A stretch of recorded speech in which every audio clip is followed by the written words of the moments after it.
Next on Worcester News tonight, it's Valentine's Day, how businesses in central Massachusetts prep for one of their busiest days of the year. Plus, remembering the 17 people killed at Marjorie Stoneman Douglas High School 1 year ago today.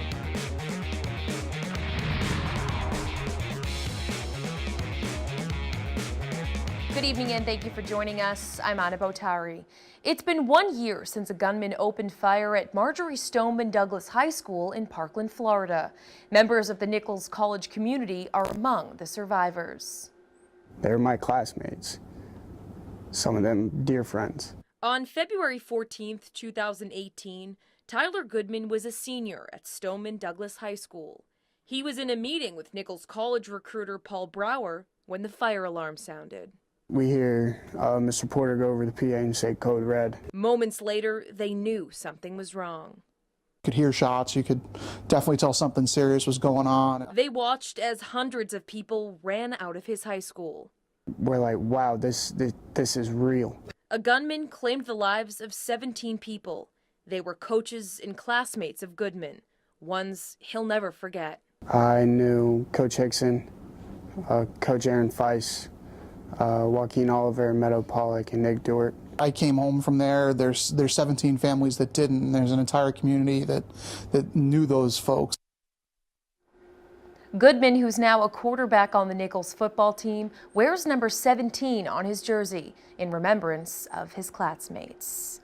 The Worcester School Committee passed the Michigan model for total health, excluding sexual education, at their last meeting.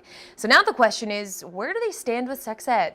Mayor Joseph Petty says he doesn't believe the Michigan model provided the curriculum they need in Worcester. He says the difficult part is choosing one everyone will agree on without crossing religious and cultural boundaries. They will take action on once the Department of Education health curriculum recommendations are released. So once they define that, we'll put a team together, some experts, and figure out what the best course of action to go forward with and what company we want to basically hire or choose their curriculum to teach our kids. Mayor Petty says sex education was cut about 2 years ago and says it currently is an elective at the high school. For the second year in a row, the number of people who died from opioid-related overdoses in Massachusetts is down. However, opioid overdoses in Worcester are not. A state report shows a 4% decline in Massachusetts in 2018. Worcester's Commissioner of Health and Human Services, Dr. Maddie Castile, says while the drop in state numbers is encouraging, Worcester's overdose numbers are staying the same. She says it's going to be a process and it's not due to a lack of effort. She says over the last couple of years, they've made dramatic changes in the way they do things. We have more clinicians who are certified to provide Suboxone. We have treatment in the emergency room with a bridging clinic. We have a 24-hour urgent care that if somebody wants to come in and get treatment, they can walk into Community Health Link to do this. The report showed fentanyl was present in nearly 9 out of 10 deaths last year. February 14th is Valentine's Day. It's a day where people from across the world express their love to a special someone in their life. And expressing those feelings can cost you. Businesses here in central Massachusetts were taking advantage of the holiday Thursday because for some, it's their biggest day of the year. Our Cam Jandro's live in Worcester tonight with more. Cam? Anna, Valentine's Day can be a big deal for a lot of people. It's a chance to go the extra mile and show that special someone just how special they are to you, whether that be getting them a nice bouquet of roses, a nice card, going out for a romantic dinner, or even picking up a sweet treat for your honey.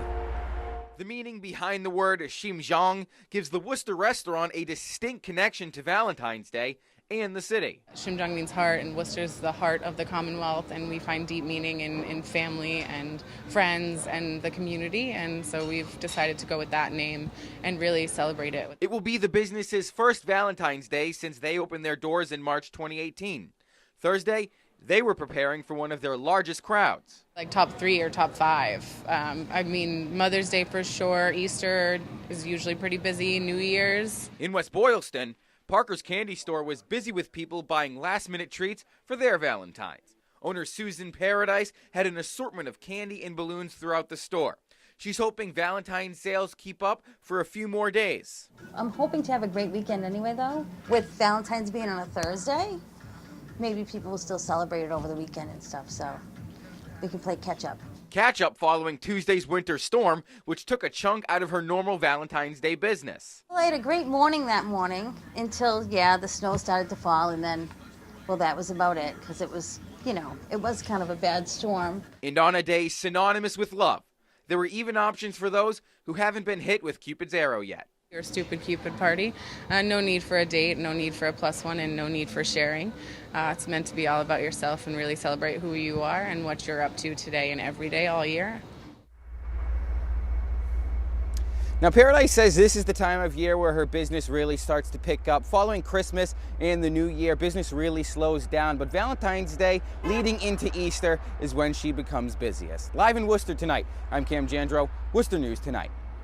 If you didn't already know, Worcester has a strong connection to the holiday.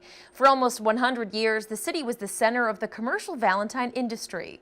The Worcester Historical Museum says it all started when a woman received an English Valentine. Our Rosalind Flaherty has more on the city's history. The history of Worcester's Valentine card business is kept safe in these folders at the Worcester Historical Museum. Thursday, they are out in honor of Valentine's Day. Interest in the city really spikes around this time of year. Exhibit coordinator Vanessa Bumpus says Esther Howland started making Valentine cards downtown in 1847 after her father brought her back lace from other countries. I always say she's kind of the Martha Stewart of her day. She hires her friends and they're made in assembly line style. These beautiful, delicate cards were handed to people unsigned. No two Esther Howlands are alike because if your job all day was, say, putting on the stickers, your hand probably got tired, so the sticker shifted. Howland merged her company with another card maker in Grafton. Then in 1881, George Whitney bought the business, which thrived until the 1940s, ending a span of nearly 100 years where Worcester was the center of the commercial Valentine industry. She really kind of kicked off a movement, not just in Worcester, but in the country. So it's exciting to have that Worcester connection. A now multi-million-dollar commercial holiday, Bumpus says people always call wanting to know where the cards came from. We've gotten a lot of phone calls this week, people interested in knowing the history of the Valentine. I don't think people think, oh, Worcester Valentine. Rosalind Flaherty, Worcester News Tonight. Now to an update on a story we first brought to you last week. A Worcester resident says he saw the surveillance photos of two suspects accused of stealing people's credit cards and realized he may be one of their victims. Our Brittany Schaefer has more from police who are looking for the suspects. The suspects hit this Walmart in West Boylston. Philip Johnson says they bought $1,500 worth of items and then used his card again at the Sally Beauty Supply.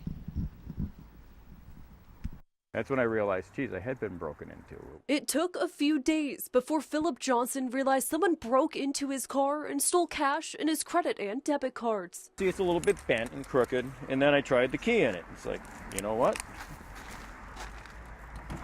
He won't even go in, won't turn it anymore. Late last month, Johnson's bank alerted him of suspicious activity of someone making big purchases on his cards. He says it wasn't him. They charged $1,500 to my credit card at Walmart and then charged another $780 something to my debit card at Sally.